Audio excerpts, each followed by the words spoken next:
These observations, where I look at Real Madrid's history, its players on loan, Castilla, tactical tidbits, and other relevant thoughts, are now a regular thing. All previous editions can be found here.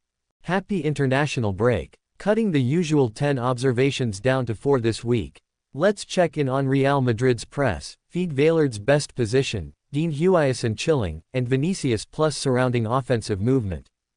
It has really only been a few months, but it has felt like a longer journey. Xabi Alonso has always wanted his teams to impose their will, to be proactive, and not reactive. He wants Real Madrid to control the game, to suffocate opponents, to pin them into submission.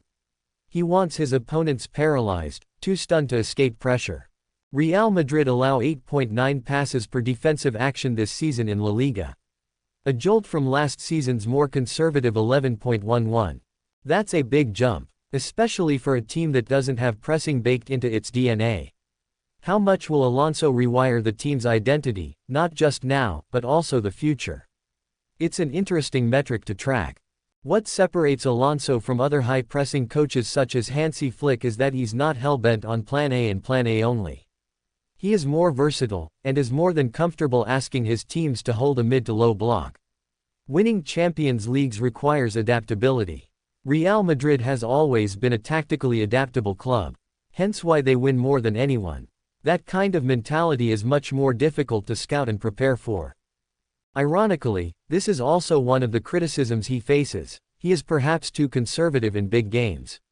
Most recently against Liverpool, he sacrificed final third entries for possession-based football to be less risky against a team like Liverpool. Alonso's Real Madrid have worked hard at their press over the last few months, both in training and in matches. It came together most evidently against Barcelona on October 26, where, in the first half, the team churned in probably its best pressing half in years. Watch the hunt carefully. Everyone is on the same page. When the team wins the throw, they lose possession briefly, and win it again immediately. This is the most dangerous version of Real Madrid, hungry, united. The below sequence was immediately following Real Madrid's opening goal against Barcelona. They wanted the ball back right away, with no breathing room to spare for their opponents. As always, what matters most is that the team brings this kind of intensity against the most elite teams. They failed to match the intensities of Atletico Madrid and Liverpool away respectively. Will that improve? Were those learning points? There's still lots of work to do. The floor of team is higher than last season. The ceiling remains uncertain. Maybe the bar was set too high initially and the pressure mounted. Dean Huijsen had a breakout season with Bournemouth as a ball-playing centre-back who was reliable defensively. In the Club World Cup with Xabi Alonso's new-look Real Madrid, he was one of the stars of the tournament, slinging passes like he was the centre-back version of Toni Kroos. Huijsen is completing 84.4% of his passes. That puts him in the 23rd percentile among centre-backs. Passing percentage, in a vacuum, can be meaningless. Centre-backs are often under pressure and have to kick it long. But it can also be a barometer of how risk-averse you are.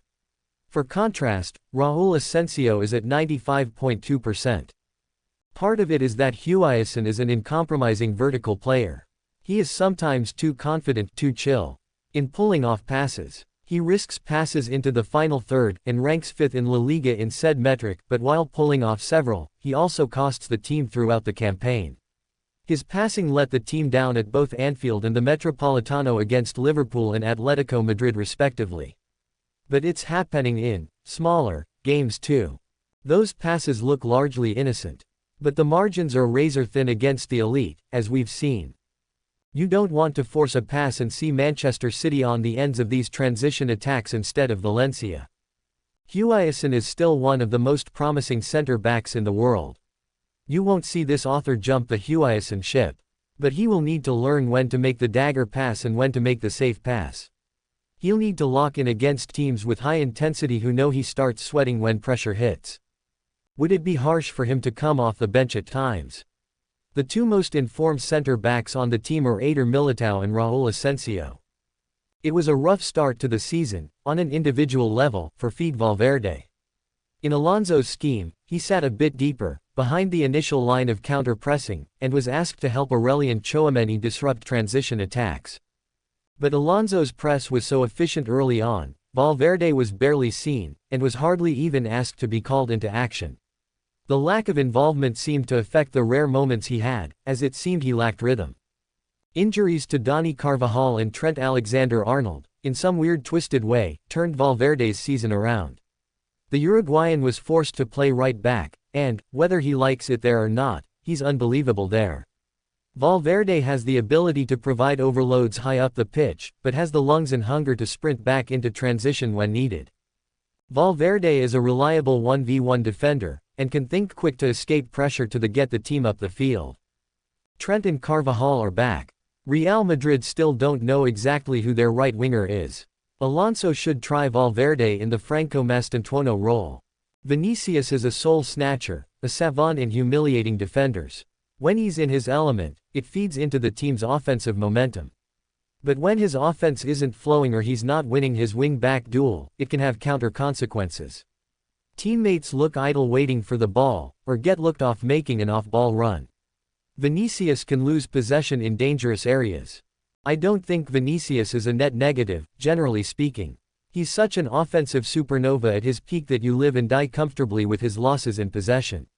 He has worked hard defensively this season, and that's an incredibly important trait to have. But you can never stop improving and sharpening your sword. But a lot of Vinicius's good and bad this season is magnified because of his strained relationship with Xabi Alonso. Alonso wants offensive structure. He wants quicker ball movement. He wants quick combinations. Vinicius is a Ballon d'Or level player, but sometimes he wants to take the same player on more than once, when once was all it needed. Vinicius has the ability to play deadly balls into the box. His outside of the boot passes are second only to the great Luka Modric. Alonso wants to unlock that version of Vinicius more than anything. Vinicius wants total offensive freedom. There is a middle ground somewhere, but it has to line up with the good of the entire team. Teammates need to be on the same page as Vinicius, and Alonso needs to have control over the scheme to implement what Real Madrid hired him to implement. The ISO ball, for lack of a better football term, can be problematic if Vinicius isn't winning the duel against his wing-back, but is insistent on continuing the same madness that is prolifically failing in a given game. That's what happened against Liverpool. His 20 losses in possession at Anfield killed the team. But it's not all his fault. There needs to be more cohesive movements and verticality from the whole team. Alonso opted for conservative possession-based football against Liverpool, abandoning what worked at the Bernabeu against Barcelona. Real Madrid still don't have someone in the box regularly enough to capitalize on what the creators are cooking up. One game later in Vallecas, Mbappé made several surgical off-ball runs without receiving the ball. Liverpool and Rayo Vallecano, most recently, found it easy to stop Real Madrid's predictable offense. Watch the ball go to Vinicius on the wing, send help defense, steal possession. That problem gets compounded if surrounding players aren't making the right off-ball runs to command gravity from defenders. Some of his dribbling is technically brilliant, but you ask yourself, how does it benefit the team? Sometimes it does, sometimes it doesn't. Where Alonso sees potential to flesh out kinks, Vinicius sees a cap on his offensive freedom. Thanks for watching. Please subscribe for more Madrid latest news.